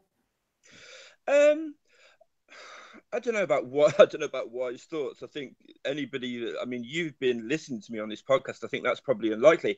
I mean, I kind of like I'd love to say the fight went exactly how I thought it was going to go. The one thing I didn't foresee was like Bellew having the power to legit hurt him, just like legit hurt him without any. I mean, look, it was an old David Haye, but he still he still dropped him before there was any kind of injury, and I just saw David Haye breaking down and something along the lines, maybe not as extreme as last time, but something along those lines occurring. But the writing was on the wall from the public workouts. You could see he wasn't right, and I believe I said that last week. He kind of didn't look right. He was doing that, putting all the weight that Paulie Malignaggi picked up, but I believe Ultratech picked up on it as well, putting all his weight on the front foot and not being able to put it on the back foot. And he was doing that in the public workout as well, and that's an indicator that Achilles wasn't right. I was thinking about it. At the end of the fight, I was thinking like, I kind of feel a bit sorry for David Haye, and then I was thinking back to like I watched the Hatman video earlier where he talks about sort of like some of the old stuff David Haye did, and it just reminds me like, yeah, he's a bit of a fucking wanker actually. The hand thing with Manuel Char and stuff. I can remember that when the Furies came out and said, he was negotiating for the fight with Tyson before he even said that, and it's just kind of like, yeah. It's kind of like whatever, good riddance to him. One thing I did see though, somebody was, I won't mention it on a podcast, suggesting that David Haye was overrated, and that after he won the first cruiserweight world title, it was all downhill from there. And I've got to say, that's like, for me, a ridiculous thing to say, given that he unified those belts and then went up to light heavyweight. So if anybody knows the podcast I'm talking about, it's just struck me as something very, very odd to say, and maybe people. I'll tell you what, though, Paul. I've been questioning myself this week. So I've been a huge David Haye fan over the years. He's probably been my favourite fighter, really, but. His best win is either Valiev or Chisora. Even at cruiserweight, and he achieved great things at cruiserweight, but even at cruiserweight, the best fighters he beat were John Mark Mormek and Enzo. Good fighters. Yeah. And he wasted his prime years. Fighting the likes of Monty Barrett and Audley when he should have been building a legacy. And unfortunately, in his most publicised fights, Vladimir Klitschko, a great disappointment. Bellew 1 and 2, a great disappointment. Fury 1 and 2, pulled out. The fights that never were. I'm a fan of his style. Yeah. Can you really rate him in history? No. You make good points, and my point is just that to say he went downhill after that first world cruiserweight title is a bit silly, given that, I mean, look, David Haye, you're right, he hasn't got the wins. He's not gonna go down as an all-time great. For me, he'll probably go down as somebody who kind of like wasted a lot. I mean, I do think he had quite a bit of natural talent, and wasted a lot of years with just bullshit, trying to maneuver himself to get into you know, I know a lot of it was through injury, but I think a lot of it also was feigned injury, trying to maneuver himself into the easiest route to the titles, you know, and yeah, I mean, it's a good point. He doesn't have fantastic wins. The Carl Thompson is obviously a mark on his career. The Klitschko, I mean, Klitschko's a massive guy compared to David Haye. Let's not forget, David Haye was not a big guy for heavyweight. He had to put on a lot of artificial mass to make heavyweight. But that would be a mark on the way he dealt with the aftermath of that would be a bit of a black mark on his legacy, and all the bullshit, all the like, you know, saying that the public wanted to see him versus Audley Harrison instead of him versus Klitschko, which was ridiculous. You know, certain stuff like that will just kind of like, yeah, he's just, I don't really care, to be honest. I didn't really care too much for this fight. Bellew as well, I've got to say this. Bellew, my God, in the aftermath of that fight, he's talking about himself in just the most ridiculous terms. You beat David Haye. You're not David Haye out. Yeah, an old David Haye, let's be honest, a fucking done David Haye. I've been saying David Haye was done for the last 2 years, yeah. But he's talking about, I'm the best inside fighter in the world. Did anybody hear that interview where he said he is the best inside fighter in the world? I didn't. It's there. I can give you a link. I heard him say that. That was funny. He said he was a better inside fighter than Andre Ward, didn't he? Yeah. Does anybody here remember watching Tony Bellew and thinking, "Fucking hell, this is the best inside fighter in the world"? Be honest. And no, silence. No, probably not top 100 either. No, look, he's massively improved, but it would seem to me he's improved from the outside, though.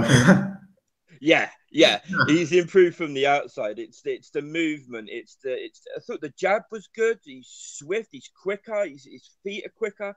Definitely improved, but it would seem that with those improvements, there's also come sort of like where the slight increase of levels has come. There's been a bit of an increase of like ego seems to have come with that, because he's talking some crazy shit about himself.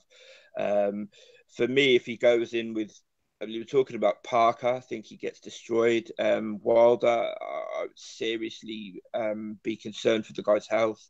AJ, same deal. I mean, I just don't know where he goes from. I don't think Andre Wood's going to come out of retirement. I think Andre Wood would probably embarrass him anyway, to be completely honest. Yeah. And Paul, let me just ask you, Eubank versus Callum Smith, are you up for a bit of that? Oh, God, man. Do you know what? I can't remember who it was I was talking to right after the Groves Eubank fight.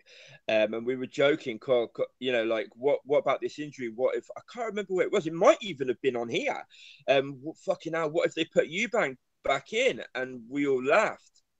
And it's like, shit. No, it's not like, that's not confirmed or anything, is it? That's just Callie Sowland saying it's a possibility, right? Yeah, Calais Sauerland made it clear that it was very much an option if Groves couldn't recover, and he then went on to say that, you know, Groves probably has about, give or take, 10 days in order to recover. I mean, from one perspective, I suppose you can understand they're not going to delay that tournament forever, and if Groves isn't fit enough to fight, then I guess Eubank Jr. is the obvious choice, both in terms of his popularity and the draw that he is, and for the fact that he got knocked out in the semis. You know, just as a fight, I don't know. It might be a decent scrap. Because Callum Smith is not the fighter George Groves. He's not the defense. Hasn't got the fundamentals George Groves has got. He's much easier to hit than George Groves for me. It might be a decent fight. I don't know, but for me, Junior just kind of like really showed his levels. Like he kind of like wanted to put the Saunders defeat down to sort of like inexperience and blah blah blah. But then when it happens twice with somebody that can move, it's just kind of like, yeah, this kid's not learning anything. And the fact that the day after he's back in the gym doing the exact same things he was doing before the Groves fight, and doesn't even seem to sort of like own the fact that he lost or that he needs to improve or anything, does not give me very much confidence in the kid. Do you know what I mean? Yeah, we'll have to see. But I still think Eubank Smith is an interesting fight. Regardless that it's possibly not the best look for the tournament. Who'd you pick in that? Mate, I can't believe I'm saying this, but I'd probably go with Eubank.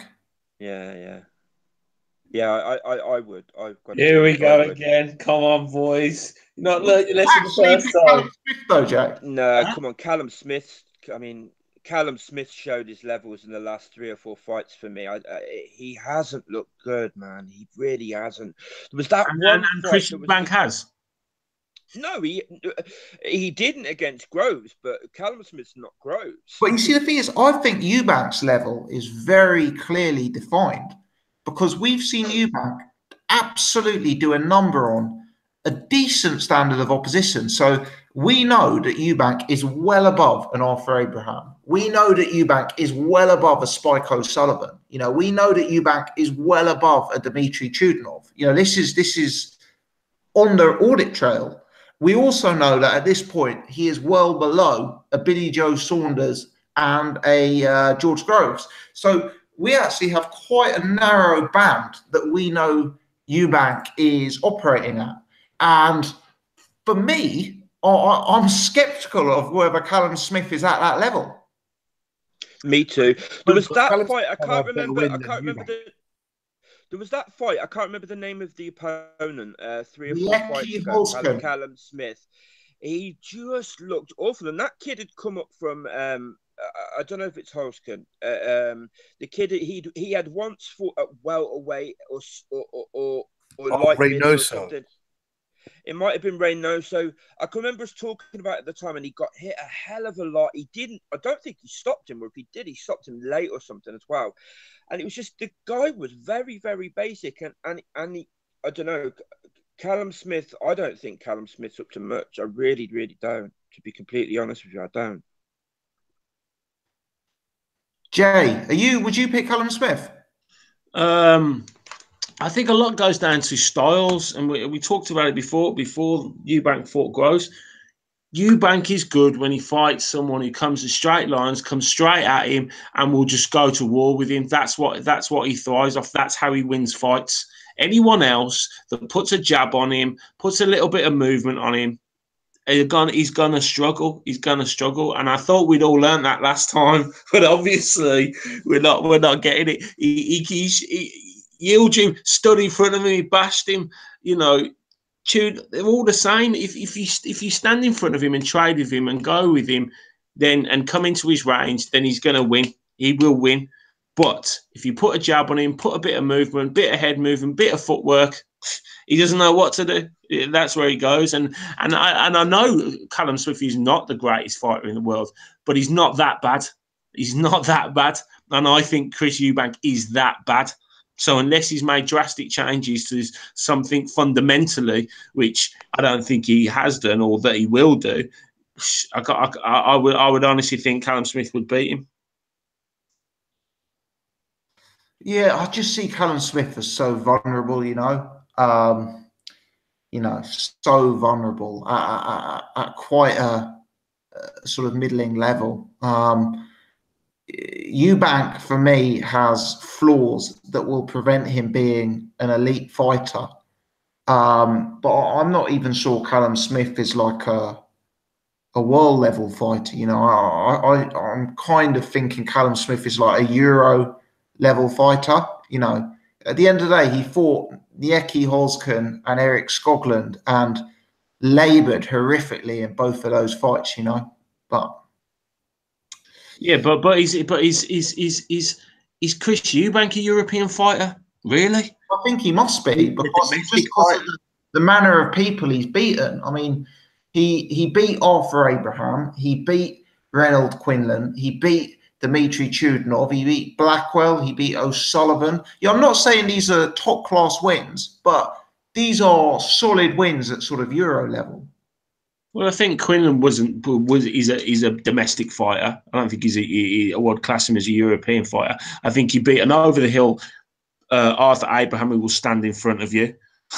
Who's Abraham who beat Martin Murray though? Huh? It's still the Abraham who beat Martin Murray, I guess. It's not a peak Abraham. No, but you are right. But again, it's styles, isn't it? It all comes down to styles, and Eubank is the best when he's got someone not moving and standing in front of him. He will beat you. Put any fighter in front of Eubank where he's allowed to hit him and stand in front of him and get his work off, he'll win all day, because you can't question, the amount of punches he throws. His work rate is phenomenal. But it's when someone's not standing in front of him is when it seems to cause him issues. And the twice that's happened, the twice he's failed. Yeah, that does seem to be his kryptonite. Whether Callum Smith will be able to demonstrate that, I don't know. For me, Smith, a lot more robotic than the likes of a Saunders and a Groves, a lot less flow to his work. But we shall see. We shall see. It would be an interesting fight, though. I mean, despite everything we've had from the Eubanks, and despite it being not the final we'd anticipate, it would be a fight I'm sure all of us would be up for if it came round. But anyway, I must move it on, and we must turn our attention to next week's boxing. Sorry, let me ask you about Jorge Linares versus Vasil Lomachenko. It's a fantastic fight. Yeah, on the face of it, it's a great fight, isn't it? Two elite fighters. I think we'll all agree on that. Facing off, and Lomachenko, aiming to get a third division, a third world title in the third division, isn't it? So, stepping up to challenge Linares, who's not only got the world title for the WBA, he's got the ring title magazine title as well, isn't he? And the WBC diamond. I'm not sure if it's for all three of those. I'm assuming it is. So that'll be a big achievement for Lomachenko. I think stylistically, it's Lomachenko is so unique. I've never seen a fighter like him, and I don't think we'll see a fighter like him for a very, very long time, if ever. And with Linares, as much as he's had a resurgence in the last 3, 4, 5 years maybe of his career, where he's kind of gone from strength to strength, you got to kind of look at who he's fought, and I don't mean that in a disrespectful way. I mean Anthony Crolla, Kevin Mitchell, these guys, and then with Luke Campbell, kind of a bit of a tougher fight against him. Not really picking his resume in terms of it's a bad resume, but it's not an elite resume, is it, of opponents? But he's looked very well against those guys. And I mean, he's more of a straight up and down kind of boxer, isn't he? In terms of he's technically efficient and he does things the right way, and he's very good. But I think Lomachenko is gonna have too much for him. I don't think he'll quit. And obviously, having said that, I didn't think in a million years that Rigondeaux would quit. And prior to Walters quitting, I didn't think he would have quit. It wasn't something that I thought was really something that was possible for these guys. But Lomachenko managed to do that. The only real question I have is, in terms of size differential, he will be the smaller man in there again. And I mean, the last time he was actually the smaller man was against Salido, wasn't it, when he lost? But this is a completely different fight. And I think his experience is going to tell in this fight now as well. I think Lomachenko will win. I think he'll win a decision. I don't think Linares is going to quit at all. I don't think he's that way inclined. Even though, like I said, Rigondeaux did it. It was a different ball game. Rigondeaux was a lot smaller as well, and he just couldn't figure him out. And he got figured out very quickly by Lomachenko. So it's gonna be a very, very intriguing fight for, I think, maybe 2 or 3 rounds. And after that, I think Lomachenko will find his kind of rhythm and his angles, and he'll take over. But it won't be an easy fight, I think. But I think he will take over and kind of have his moments. And win the fight on a decision. I'm not ruling out Linares' victory, but I just think it's very unlikely. And for him to get a decision, he's going to have to really dominate him, because it is a top-ranked card as well. And I'm not saying that Linares is a shit fighter. I'm just saying the fact that it's on a top-ranked bill as well, and it's against a guy who's so he does so many different things in the ring that make him look good. Whether he's making you miss and he's making you pay, or he's dominating you on the inside, whatever he's doing, Linares is going to have to work twice as hard in every department to make himself look like he's bossing that round, if that makes sense. So he's going to have to work his arse off to get a decision, or he's going to have to really hope he can figure out Lomachenko's angles and land something big and finish him. But I don't see either of those two happening. So I think Lomachenko, unanimous decision for me. Yeah, I've got to give Lomachenko a shout out for making the fight. It's he's building a very, very impressive resume. I think he's only had 11 fights and he's already, taken on some top class names and got some top class victories on his ledger. So I give him a lot of credit for that. What I would say is, I know size isn't everything, as the saying goes, but last time out, he fought Rigondeaux. Now, Rigondeaux and Lomachenko fought at featherweight. But Rigondeaux is someone who is not a featherweight in terms super featherweight. They fought at super featherweight, 130 pounds. Oh, they fought at super featherweight, did they? Yeah. Well, what weight would you say Rigondeaux is naturally, Jet? A bantamweight, a super bantamweight? Yeah, probably bantamweight, mate. Yeah. So here's what I mean. You got a bantamweight who he fought last time out. Now, the guy he's facing this time, it's not one class, it's not two class, it's not three class, it's 4 weight classes above where we're saying Rigondeaux is naturally. And Jorge Linares is a decent sized bloke. He's a strong lightweight. He's been at lightweight for a long time. And he's not just someone who's going to approach this with size. He's not just going to try and maul and brawl. This is a guy with elite boxing skills. I mean, look, I'm not saying Anthony Crolla is some sort of pound for pound yardstick, but if you look at his performances in that fight, you can see this guy was operating at a high level in terms of capability. This is not a walk in the park by any stretch.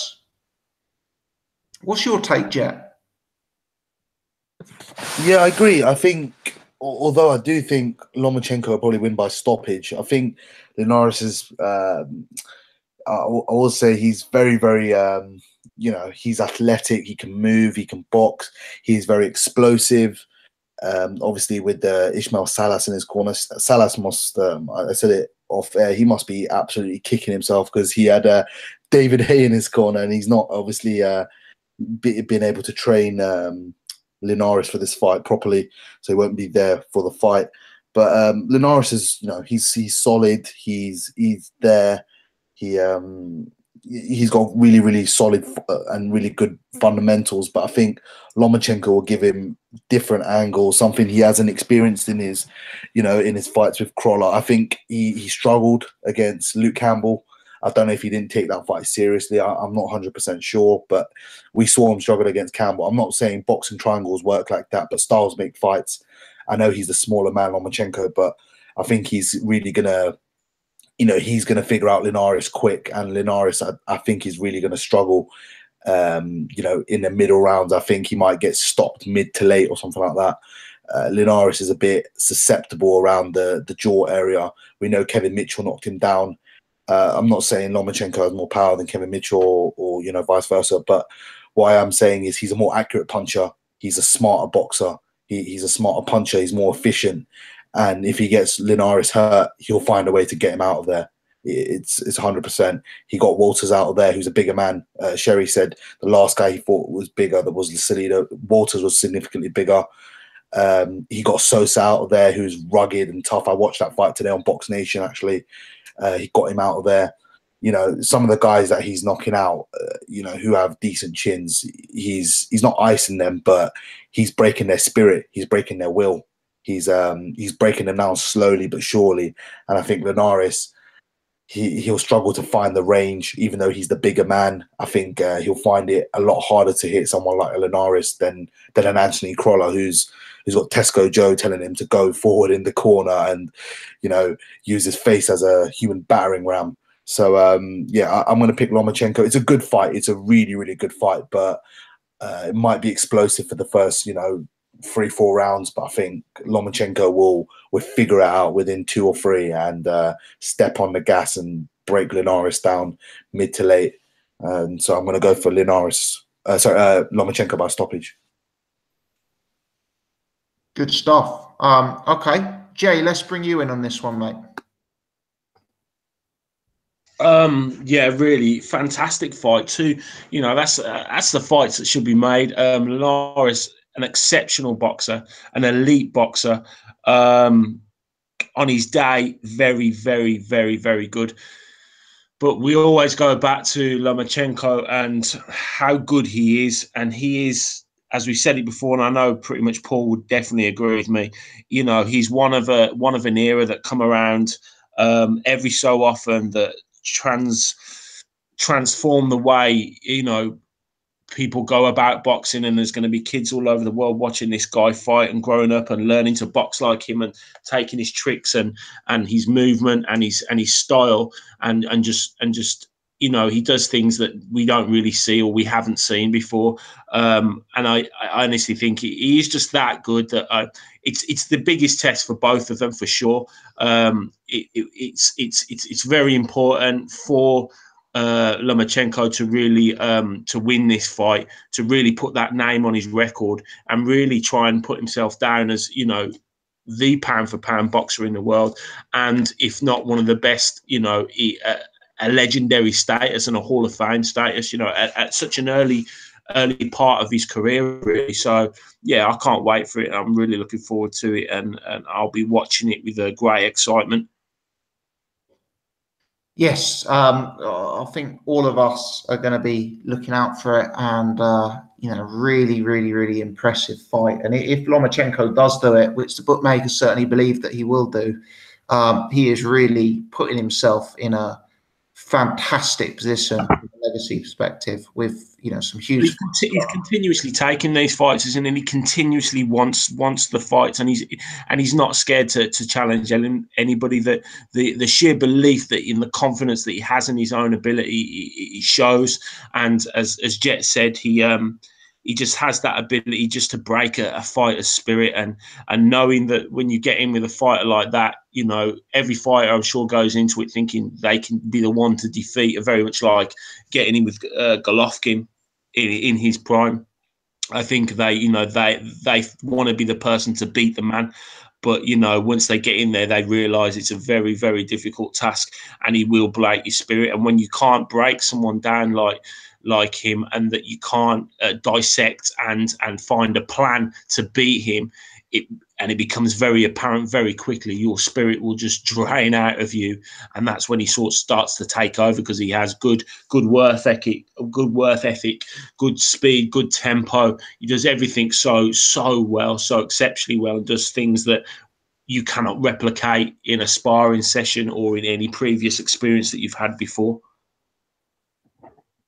Yeah, it's a great fight. I think Jorge Linares will prove to be a tougher test than a lot of people expect, but I do agree that Lomachenko is the you know, consensus favourite, and you know, the way he's going through the weights is impressive as well. Paul, let me bring you in on this one, mate. Anything to add to the existing conversation? Well, I think it's a great fight. I think it's a really, really good fight. I don't think this is going to be easy for Lomachenko. You guys know I'm a massive Lomachenko fan, but I'm a big Linares fan as well. I think Linares is, you know, like Jay said, on his day, he's an excellent fighter. He's much better going forward than he's much better offensively than he is defensively, though. And I just think Loma's a little bit too fresh, a little bit too quick.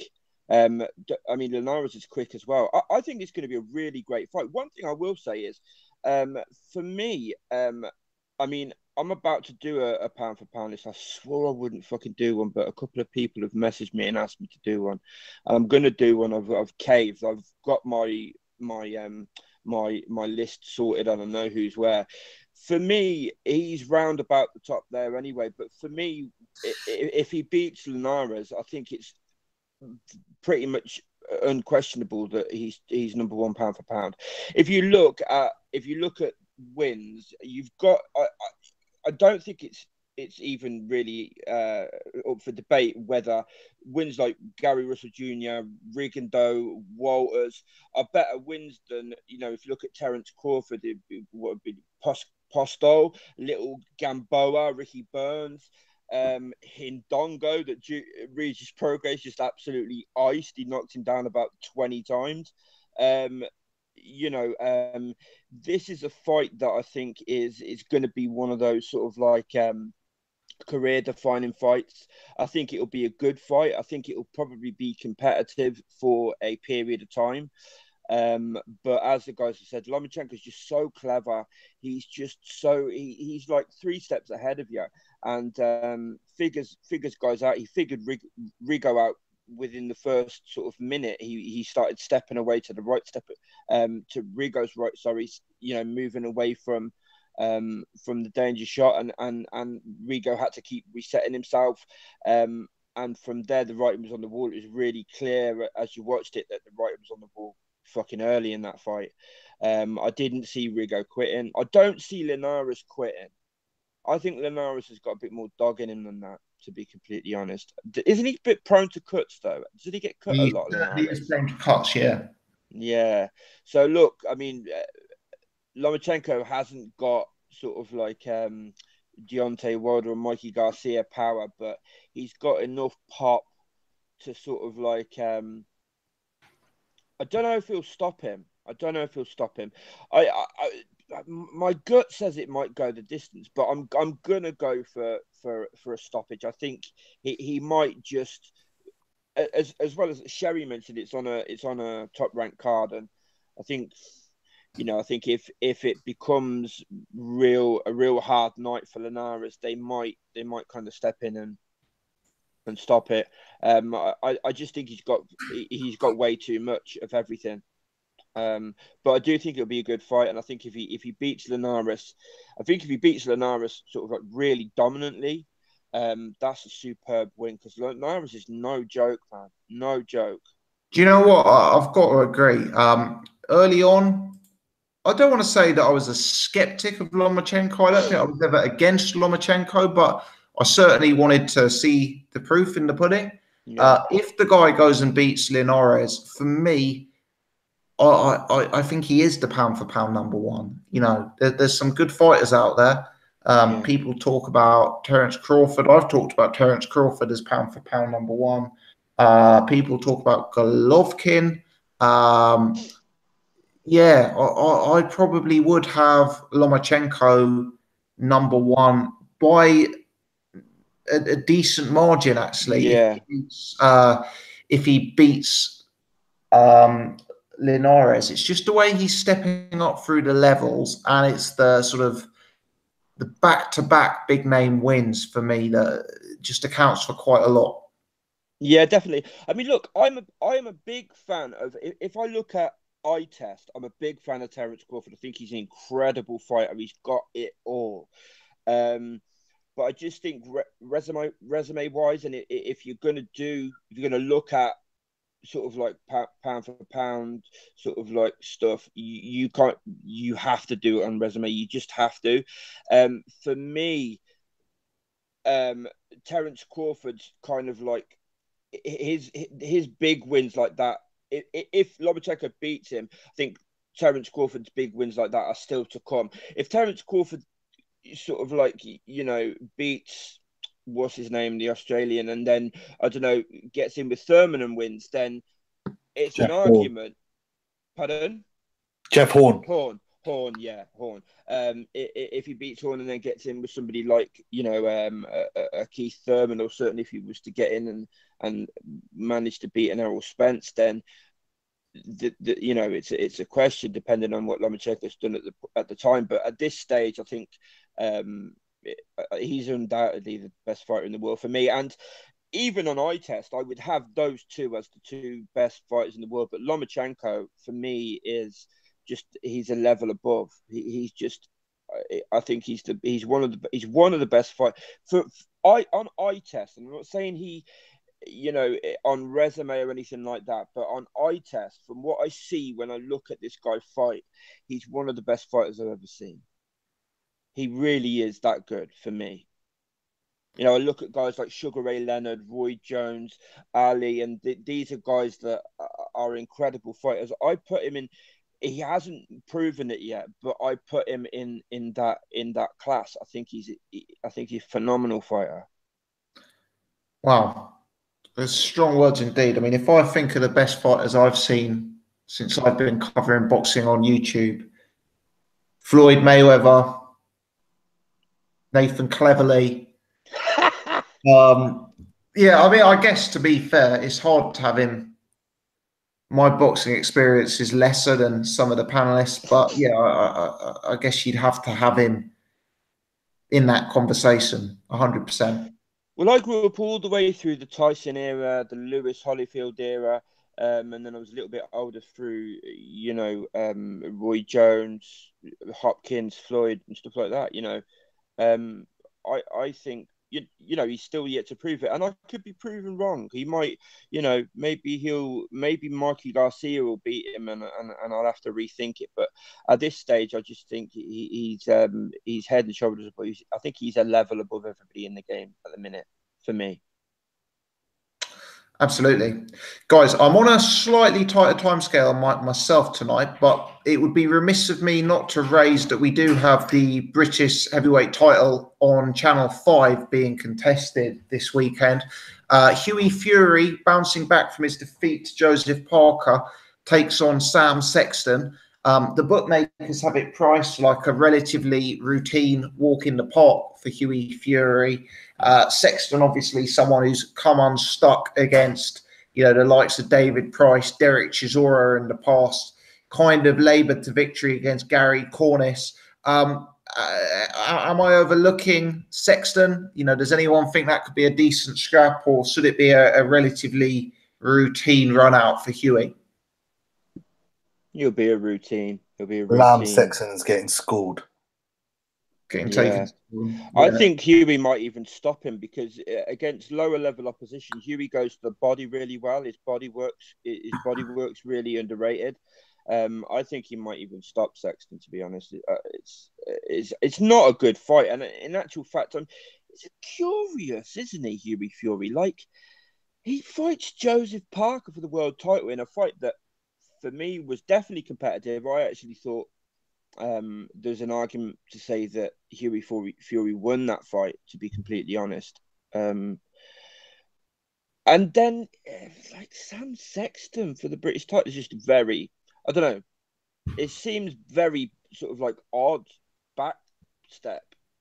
It does. Hughie showed in the Parker fight. I thought he won the fight. I know I still get a lot of hate for saying that, but that was my take. I think everyone would agree that he took multiple rounds off Parker. But it is a step back fight, and we'll have to see where he goes from there. I guess after an unsuccessful world title defense, you are allowed a comeback fight, and obviously Hughie is still a younger guy. I think for me, whilst I do think he won the Parker fight, that was a fight that I believe he should have won 10 or 11 rounds in, and he didn't do that. And the reason he didn't do that was because of his mentality and because he spent too long in sparring partner mode and too long not getting out of second gear. So I hope that he's learned from that loss. I hope he hasn't just kind of thought, look, I was robbed. These things happen. I hope he's kind of gone back and looked at what more he could do. And I hope we see a different approach from Hughie. Look, he's not going to become a Jarrell Miller. That's not his style. Hughie's not going to be going in there throwing crazy haymakers and charging in, etc. But I do hope he's more committed to his punches. I do hope he sits down a bit more on his work, and I do hope there's more of an aggressive mentality. And if it becomes clear after 3 or 4 rounds that he is just a different level to Sexton, then I do hope he goes for the stoppage. I don't want to see him just bore through to a 12-round UD. That's my take. Well, I mean, I think I agree with you completely, Tom. And I think in that Parker fight, he simply didn't throw enough punches. I think that was really the main issue for me. But I did notice that after that fight, his dad said he didn't throw enough punches. So it's not like they're unaware of it. And I think Hughie Fury is a fighter that obviously very close to his dad and whatnot. But like, I think he's a fighter that will listen. I do think he's a fighter that will listen and can learn. So I expect him to look good, actually. And I do expect him to stop Sam Sexton. I think, he's a fighter that if he just like you say, commits to his punches a bit more, throws a bit more. He's got the tools to be an absolute nightmare for anybody. I think, to be completely honest, I think he's, you know, footwork and stuff. He's elite. His footwork's clearly elite. I don't think it's a strange move myself. I think it's a very good move taking this fight. I think after that last fight, they learned so much, and they're in no rush with Fury, 23 years old. You know, they're in no rush to put him up and facing a big contender. They know they've got to go back to the drawing board and start again, and this is the perfect opportunity. The things that they've been working on and the things they know he needs to do better, like throw more punches, like I think be a bit more vicious, be a bit more. You know, have that ability to finish people when need be. You know, just be a bit more aggressive. This is the perfect fight for him to test those things out, try those things out. You know, I wouldn't be surprised if he wins this title and then goes on to fight another almost like domestic level fighter. You know, because I think they're happy to take one step back to go two steps forward. I think that's a really good point. I wasn't really factoring in his age. If you look at Hughie Fury earlier in his career, he was more aggressive, I think. And I know that's obviously, you know, coming up, part of it will be raising his levels of his opponents and stuff. But if you look at some of the, like, he stopped a few guys with body shots and stuff. He's underrated body work. And it's a good point. He's very young. He's very, very young.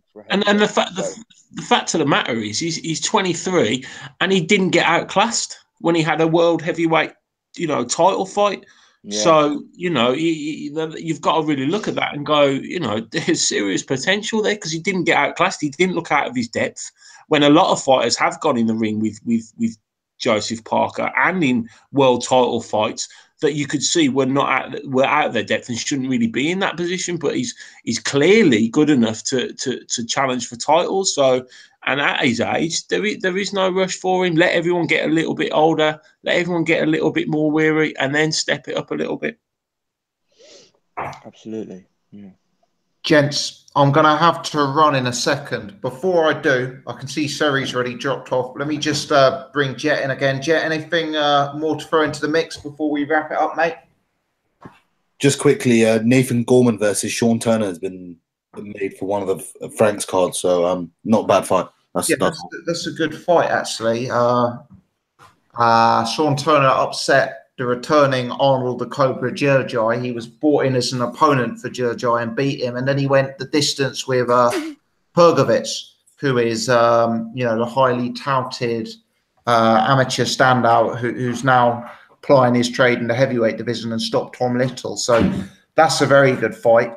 When we're on the subject of those, I'll also mention very, very briefly that Ahara Davis versus Josh Lever been made, and also Daniel Dubois versus Tom Little. So some pretty decent fights getting made with some of the BT Sports undercard fighters at this point. But yeah, thanks for flagging that. Jay, anything more from yourself, mate? No, all good, mate. All good, all good. Thanks, sir. And Paul, anything more from you, mate? Did you talk, or did we mention it last week? Josh Taylor Postal. Yeah, we talked about it last week, mate. But feel free to give a quick. No, we've talked. Great fight, obviously. Yeah. If we've talked about it last week and you guys have got to go, that's it from me. Happy Wednesday. Happy Wednesday, guys. Thanks to everyone for joining. Thanks for the panelists, to Suri, who's departed, and to the three who've remained, to Jay, to Paul, and to Jet. Really appreciate you guys spending your Wednesday nights talking boxing with me. Thanks to everyone in the chat who's been here from start to finish. I can see a few of the regular faces who are here before the pod even began and are still here now. 137 of you, click that thumbs up button. Maybe a new PB. If you're watching this after it's been uploaded, please continue to hit that thumbs up button, and that will mean more people get to tune in. Other than that, please subscribe if you're new. You can also check out Jet's channel, which is Boxing Discussions, and Paul's channel, which is Abstract Boxing and Stuff. Abstract spelled ABZTRACT. Thanks again to the three people who gave super chats during the live show. Support is massively appreciated. Wicked. Over and out, guys. Thanks for the support, and catch you later. Cheers, all. Good night. Cheers, guys. Wednesday. Au revoir.